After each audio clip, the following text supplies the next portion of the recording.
Halo, selamat pagi. Hari ini kita mau belajar tentang analisis varians. Nah, analisis varians yang akan dibahas pada pertemuan hari ini mencakup 3 jenis. Yang pertama adalah one-way ANOVA, yang kedua adalah two-way ANOVA tanpa interaksi, dan yang nomor 3 adalah two-way ANOVA dengan interaksi. Kita akan lihat satu persatu beserta contoh pengerjaan kasus dan hasil analisisnya. Yang pertama, tentang analisis varians atau ANOVA. Tujuan dari analisis varians adalah untuk menguji dugaan atau hipotesis beda dua atau lebih rata-rata populasi.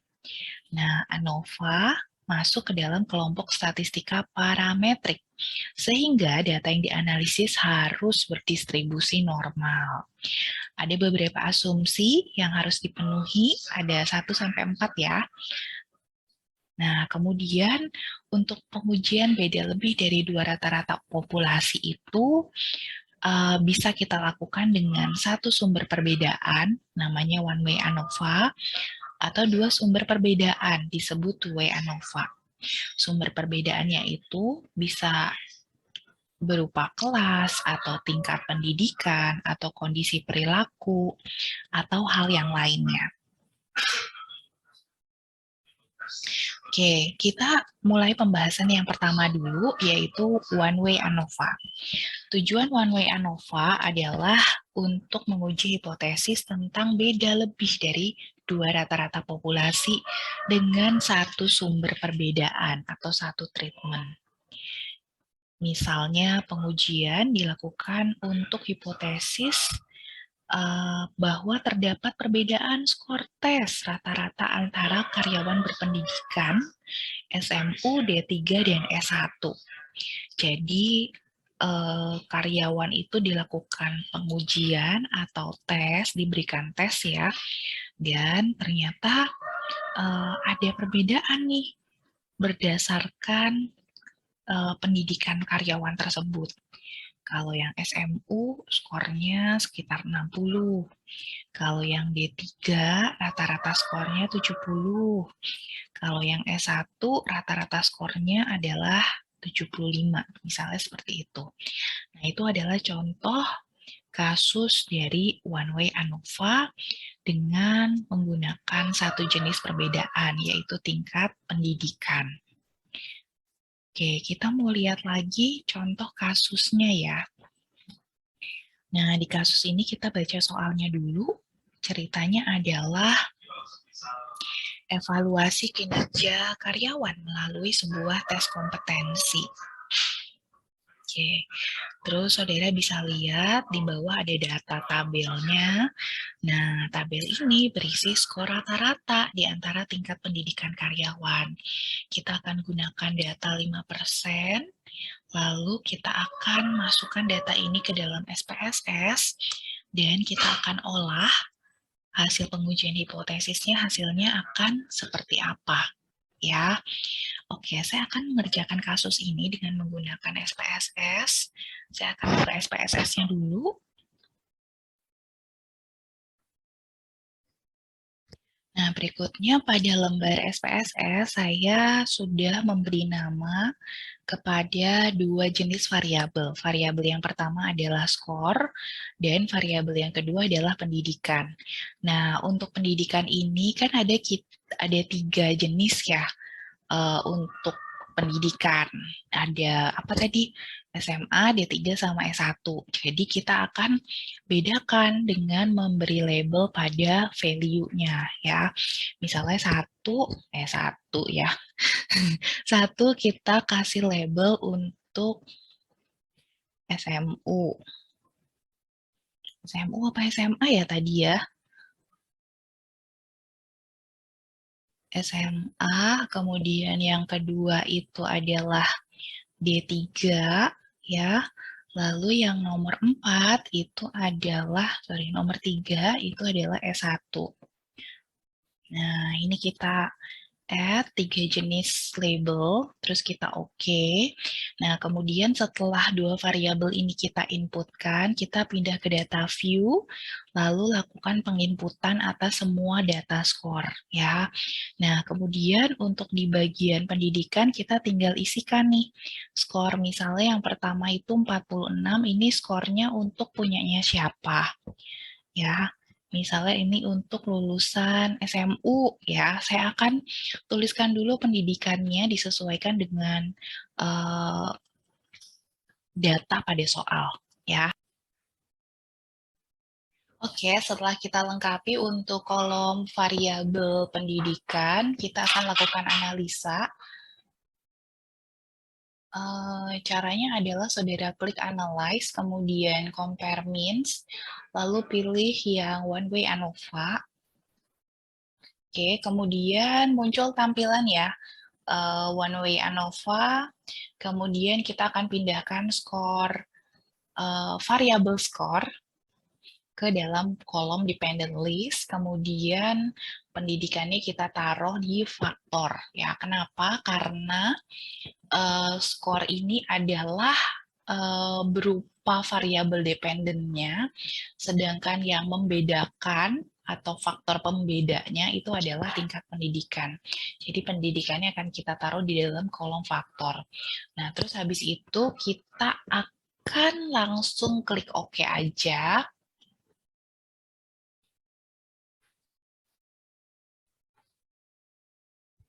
Oke, kemudian di bagian halaman output, kita bisa melihat bahwa muncul satu tabel, judulnya adalah ANOVA dengan tingkat signifikansi 0,018. Kalau saudara perhatikan di halaman di bagian soal ya, kita menggunakan tingkat signifikansi 0,05 atau 5%. Jadi, kalau berdasarkan data ini, kita menginterpretasikan bahwa keputusannya adalah menolak HO, bahwa tidak semua kelompok pendidikan memiliki skor yang sama. Nah, oke. Sekarang kalau misalnya kita pengen melakukan pengujian tambahan nih, kita pengen tahu skor rata-rata tingkat pendidikan mana yang berbeda, ya. Nah, berarti kita akan menggunakan menu post hoc, ya. Jadi kalau misalnya kita cuma ditanya, jadi hipotesisnya gimana, beda apa nggak beda? Nah, jawabannya ini, dari tingkat signifikansinya bahwa memang ada perbedaan, ya, menolak HO kan, bahwa memang ada perbedaan. Nah, tapi kalau misalnya kita mau menambah atau mendetailkan lagi bedanya sebelah mana nih, yang mana dengan yang mana gitu kan. Nah, kita perlu melakukan pengujian lebih lanjut. Nah, caranya yang mana nih? Caranya adalah masih seperti yang tadi ya. Kita klik analyze, terus compare means, lalu yang one way ANOVA. Nah, terus ini kan tadi udah kita masukin ya skor di dependent list, pendidikan di faktor. Nah, terus kita perlu klik yang bagian post hoc. Mana ya? Ini dia yang bagian post hoc di sisi sebelah kanan ya. Post hoc-nya kita klik, lalu kemudian kita aktifkan shuffle. Shuffle, SCHEFFE. Kita centang ya. Kemudian habis itu kita klik OK. Significant level udah bener ya 0,05 ya. Oke, kita klik continue, terus kita klik OK. Nah, kemudian di bagian output itu keluar beberapa tabel lagi ya. Ada dua tabel tambahan. Yang pertama adalah multiple comparison dan yang kedua adalah score homogeneous subset. Tabelnya namanya score ya. Nah, kalau kita mau tahu detailnya yang mana, kelompok mana beda sama kelompok mana ya, kita bisa mengacu kepada tabel yang ada di bagian multiple comparison. Nah, di bagian multiple comparison ini, kita bisa lihat perbandingan antara jenis pendidikan satu dengan pendidikan yang lain. Misalnya nih, SMA dibandingkan dengan D3, SMA dibandingkan dengan S1. Yang perlu kita perhatikan adalah di bagian kolom signifikansi ya. Kita akan memperhatikan beberapa angka di sini dan kita akan cari tahu yang berbeda banget, yang signifikan perbedaannya itu yang sebelah mana, kelompok apa dengan kelompok apa ya. Nah, kalau berdasarkan daftar di sini kita bisa lihat bahwa yang kesimpulannya berbeda adalah untuk kelompok karyawan dengan pendidikan SMA dan S1. Nih, kalau saudara lihat tingkat signifikansinya 0,18 ya. Nah, 0,018 itu lebih kecil daripada tingkat signifikansi atau alfa yang digunakan, yaitu 0,05. Sehingga keputusannya adalah menolak HO.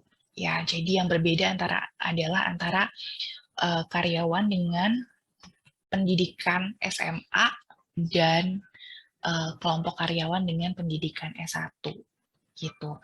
Nah, untuk memperjelas saya akan pindahkan tabel ini ke dalam lembar analisis supaya kita bisa lebih jelas membacanya ya. Oke.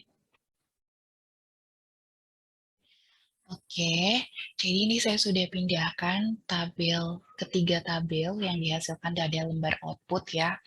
Nah, ini kita bisa lihat bahwa dari bagian interpretasi hasil nih, dibandingkan antara beberapa kelompok tingkat pendidikan. SMA dan D3 signifikansinya adalah 0,233. Ini lebih besar daripada alfa sehingga keputusannya adalah menerima HO. Sehingga kesimpulannya tidak berbeda. Antara kelompok SMA dan S1 ini ya, tingkat signifikansinya adalah 0,018. Ini lebih kecil daripada alfa, sehingga keputusannya menolak HO. Sehingga kita simpulkan bahwa ada perbedaan skor di antara dua kelompok tingkat pendidikan tersebut. Dan yang terakhir yaitu antara D3 dan S1, tingkat signifikansinya 0,391 ya. Nah, ini lebih besar daripada alfa, sehingga keputusannya menerima HO dan kesimpulannya adalah tidak ada perbedaan. Oke, kita lanjut ke kategori kedua, yaitu two-way ANOVA. Nah, two-way ANOVA ini adalah pengujian yang dilakukan untuk menguji hipotesis tentang beda lebih dari dua rata-rata populasi dengan dua sumber perbedaan. Nah, oke. Misalnya nih, contoh two-way ANOVA. Misalnya pengujian dilakukan untuk membandingkan skor tes rata-rata antara karyawan berpendidikan SMU D3 dan S1 dan antara karyawan pria dan wanita.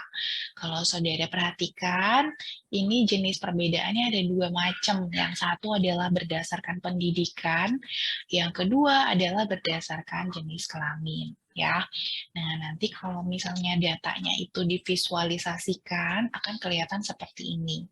Misalnya yang biru itu adalah yang pria, yang ini apa sih oranye ya, yang oranye itu adalah yang wanita.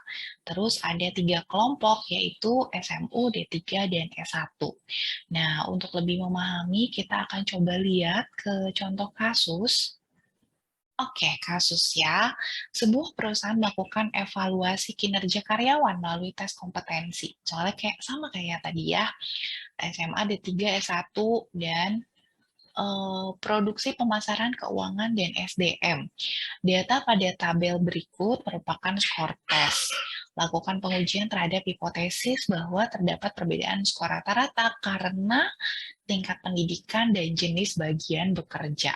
Jadi intinya dia mau menguji benar nggak sih kalau beda background pendidikannya itu skornya bakalan beda, dan benar nggak kalau beda bagian tempat dia bekerja itu bakalan menjadi sumber pembeda skornya.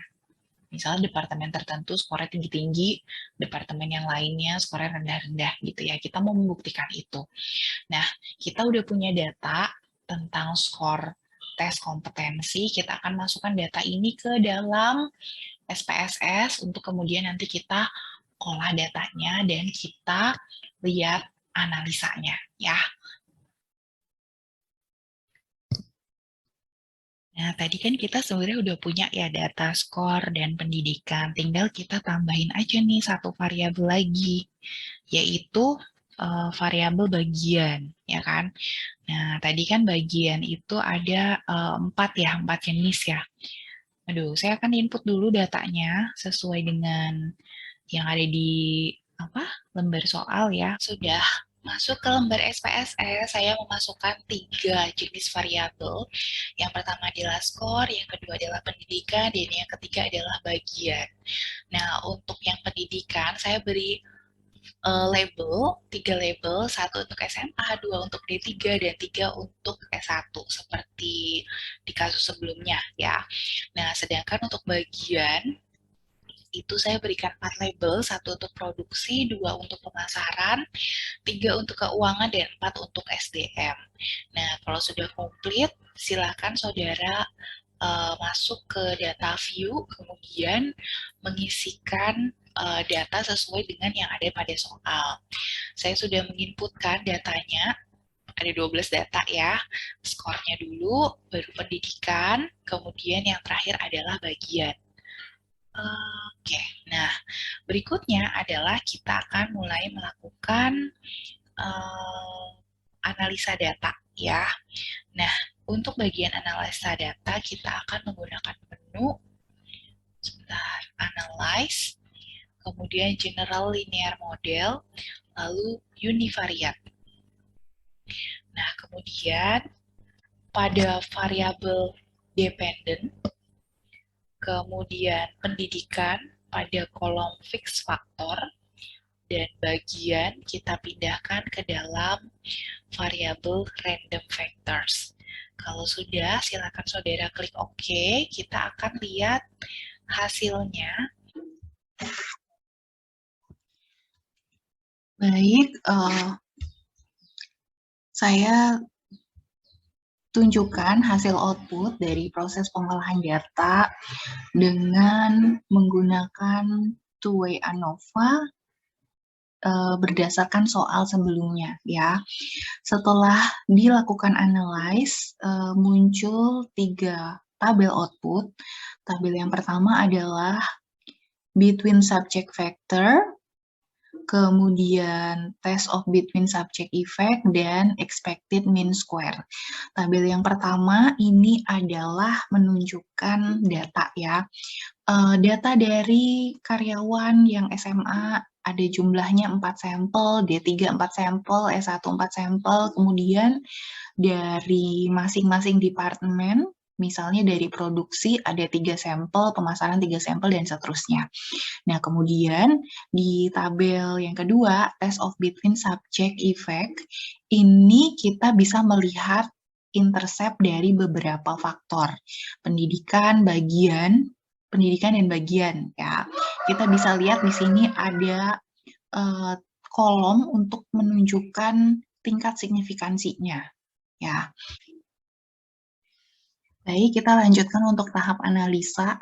Jadi, kalau saudara lihat lagi dari kasus yang ditampilkan pada bagian sebelumnya, kita itu mau melihat apakah ada perbedaan atau tidak pada skor rata-rata karyawan karena ada 2 pembeda. Pembeda yang pertama adalah pendidikan, dan pembeda yang kedua adalah posisi tempat mereka bekerja atau bagian tempat mereka bekerja. Nah, untuk rumusan hipotesis karena ada 2 jenis pembeda, kita akan bedakan menjadi 2 ya.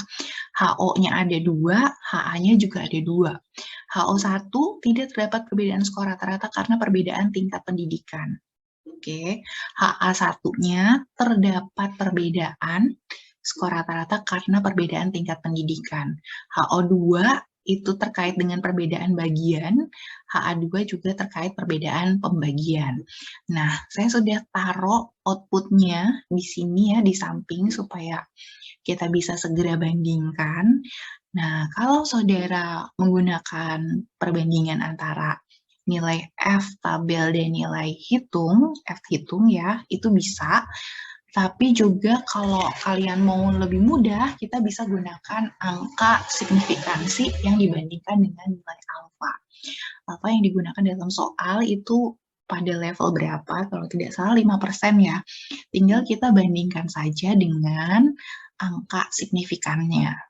Oke, nah misalnya pada bagian yang pertama untuk pendidikan, tingkat signifikansi yang dihasilkan setelah diolah datanya adalah 0,031. Nah, kita bandingkan tuh dengan alfa 5%, lebih kecil atau lebih besar. Ya, kalau di sini lebih kecil daripada alfa sehingga kriterianya atau keputusannya adalah untuk pendidikan itu menolak ya, menolak HO.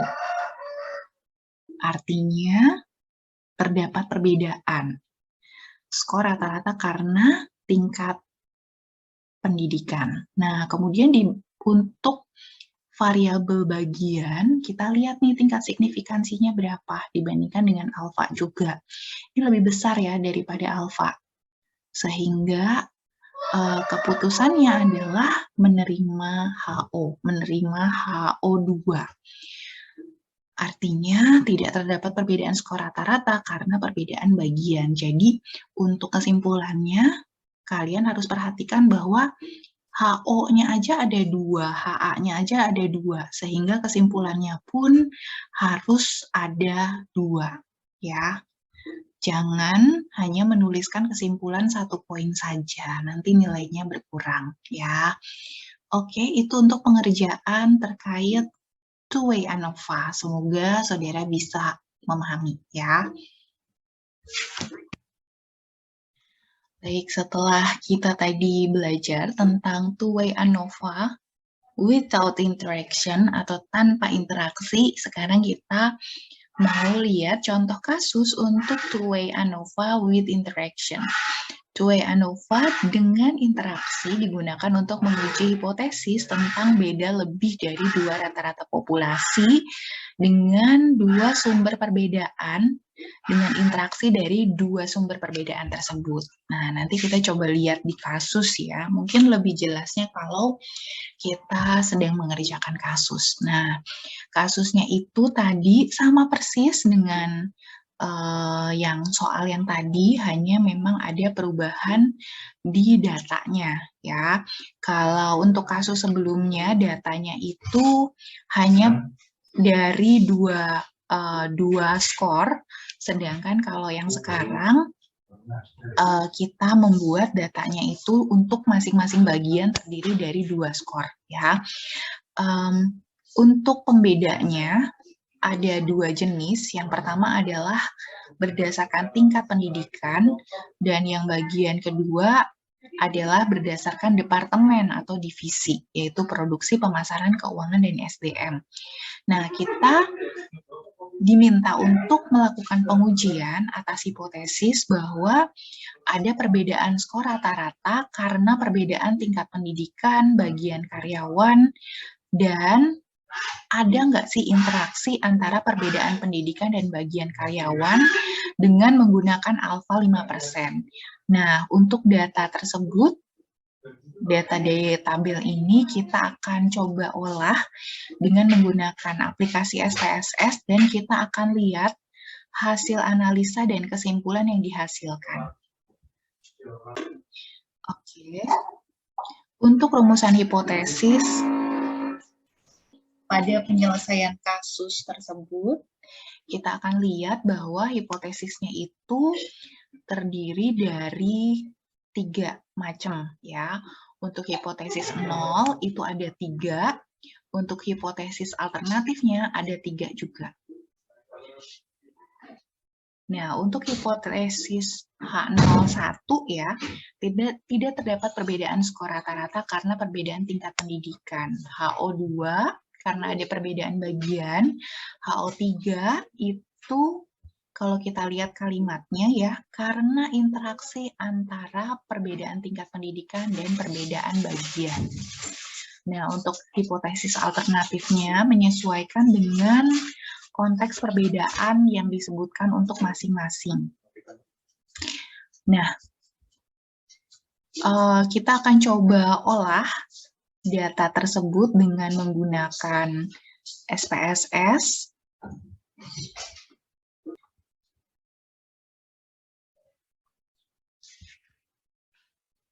Nah, untuk pengerjaan two-way ANOVA with interaction ini pada bagian variabel view-nya masih sama persis ya. 3 jenis variabel berupa skor, pendidikan, dan bagian. Untuk bagian pendidikan, untuk value-nya kita beri label yang sama 1, 2, 3 untuk SMA, D3, dan S1.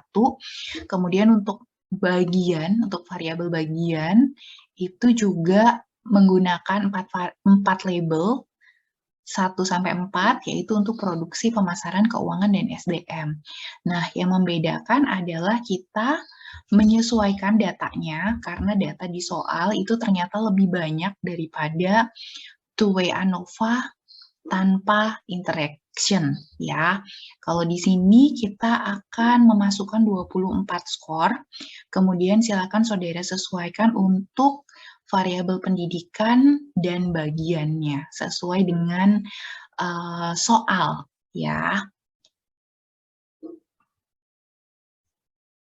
Oke, kita akan lakukan analisa data. Yang pertama, silakan saudara klik Analyze, kemudian General Linear Model, lalu saudara pilih Univariate. Nanti saudara akan melihat bahwa untuk pop-up menu yang muncul ya, silakan saudara masukkan untuk menu skor. Skor kita masukkan ke dalam dependent variable, lalu pendidikan dan bagian itu kita masukkan ke dalam fix factor. Nah, kemudian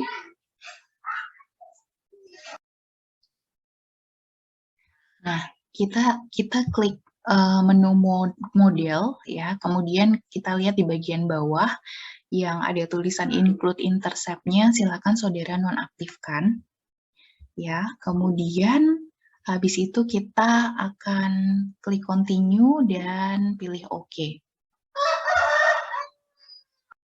Output yang dihasilkan adalah sebagai berikut. Kita bisa melihat bahwa terdapat 2 hasil tabel. Yang tabel pertama adalah between subject factors dan yang kedua adalah test of between subject effect ya. Saudara bisa melihat di tabel bagian yang kedua ya. Nih, kita kan sedang melakukan two-way ANOVA with interaction. Berarti saudara bisa melihat faktor atau variabel pertama yaitu pendidikan, yang kedua adalah bagian, dan yang part ketiga adalah interaksi antara pendidikan dan bagian. Saudara bisa lihat untuk bagian tingkat signifikansinya jika akan menggunakan perbandingan nilai kritis dan nilai hitung dari tingkat signifikansinya, berarti saudara lihat di sini ya, 0,015, 0,832, dan 0,527. Nah, kita akan memasukkan data ini ke dalam lembar analisa supaya lebih mudah untuk melihat keputusannya. Saya akan pindahkan dulu sebentar.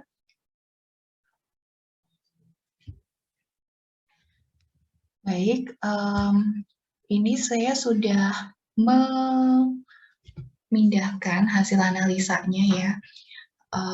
Tabel yang dihasilkan dari output, 2 tabel ya, terus kita akan mengidentifikasi keputusan dari penyelesaian kasus ini. Nah, saudara bisa lihat di bagian bawah ya, ini kita sudah mengidentifikasi sumber perbedaan. Yang pertama adalah pendidikan, yang kedua bagian, dan yang ketiga adalah interaksi antara pendidikan dan bagian.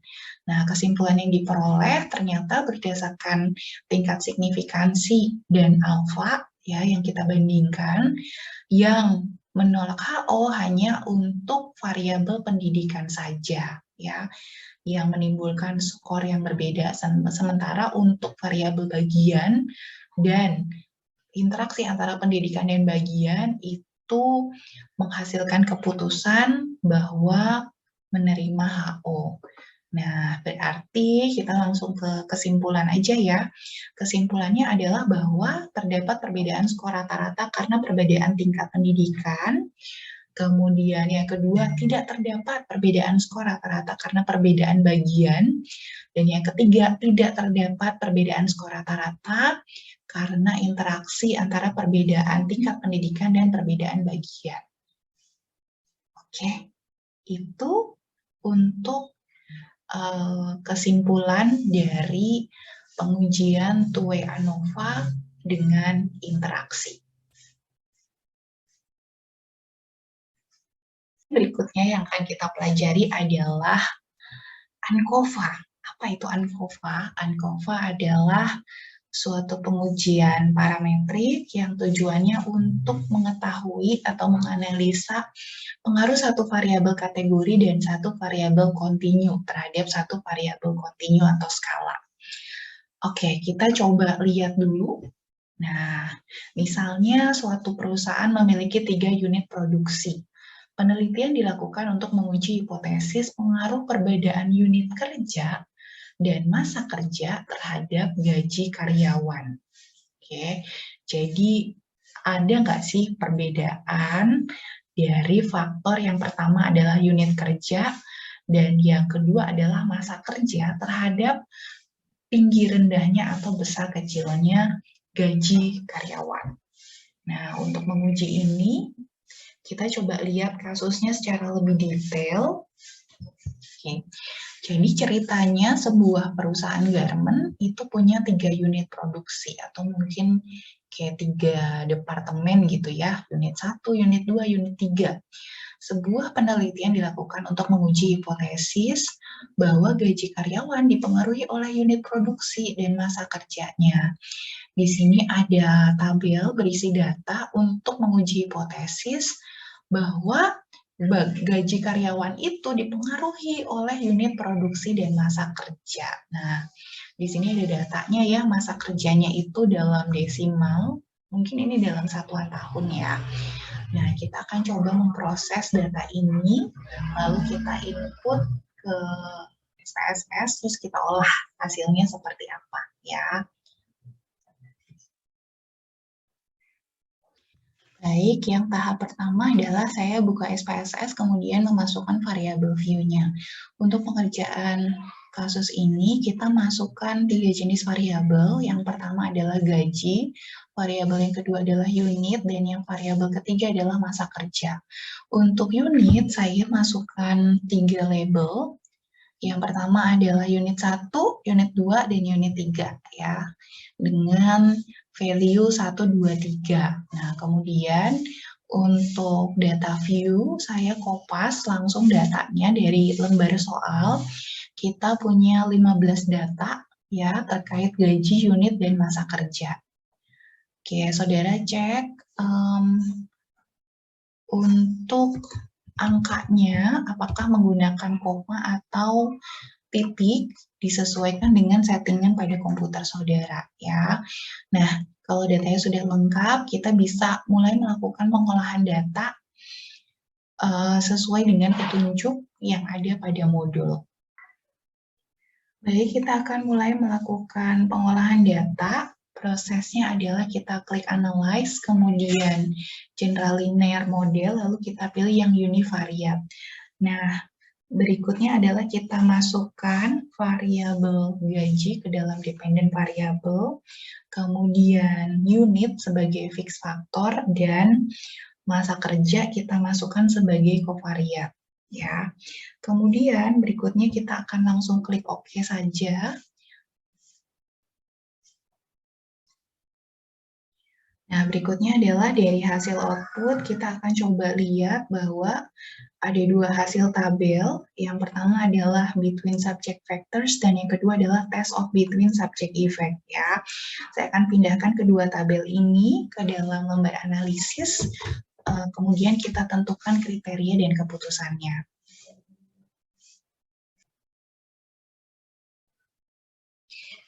Oke, baik, kita lihat. Nah, ini ya datanya sudah kita masukkan hasil tabelnya. Nah, kita lihat dari bagian tingkat signifikansinya bahwa ada 2 variabel ya yang harus kita perhatikan, yaitu unit kerja dan masa kerja ya. Nah, kita masukkan untuk tingkat signifikansinya, kita bandingkan dengan nilai alfa yang digunakan. Nah, kalau unit kerja ini angkanya lebih daripada alfa ya, sehingga keputusannya adalah menerima HO dan disimpulkan tidak berpengaruh. Sedangkan terkait dengan masa kerja, ternyata nilai signifikansi yang dihasilkan lebih kecil daripada alfa, sehingga keputusannya adalah menolak HO alias berpengaruh ya. Oke, nah kemudian interpretasinya seperti apa? Sebentar. Nah, kesimpulannya adalah bahwa unit kerja tidak berpengaruh terhadap gaji karyawan, sedangkan masa kerja berpengaruh terhadap gaji karyawan. Itu kesimpulan untuk pengujian kita yang ketiga di bagian analisis varians hari ini. Semoga saudara bisa memahaminya. Ya, bahasan kita hari ini semoga kalian semakin paham dan bisa mempraktekkan masing-masing. Terima kasih semuanya, sampai ketemu lagi di video berikutnya. Bye!